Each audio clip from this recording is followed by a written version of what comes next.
ମା ପିଲାଟି ଯେତେବେଳେ ଏ ଦୁନିଆକୁ ଆସେ ଯୋଉ ଶବ୍ଦରେ ସେ ପ୍ରଥମ ଉଚ୍ଚାରଣ କରେ ସେଇଟା ହେଉଛି ମା। ତାପରେ ପିଲାଟି ବଡ଼ ହୁଏ, ବହୁତ କଥା କହେ, ବହୁତ କଥା ଶିଖେ, ବହୁତ କଥା ଜାଣେ। ହେଲେ ମୁଁ ମାଟାକୁ ଛଡ଼ା କିଛି ଜାଣିନି, କିଛି କହିନି, କିଛି ବୁଝିନି। କହ ମା କହ, ତୁ ମୋ ସହିତ ଟ୍ରାଏ କରୁ କହ।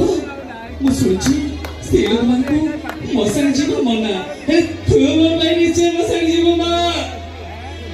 ମୋର ନିହାତ ବାହାଘର ତୋ ହୃଦୟ ଦେଇ, ତୋ ଭଲ ପାଇବା ଦେଇ ଥରୁଟିଏ ଖାଲି ମତେ ପୁଅ ବୋଲି ଡାକିବୁ। ତୋ ପାଖରେ ମୋର ଏତିକି ମାଗୁଣି ମା, ଏତିକି ମାଗୁଣି, ଏତିକି ମାଗୁଣି, ଏତିକି ମାଗୁଣି, ଏତିକି ମାଗୁଣି।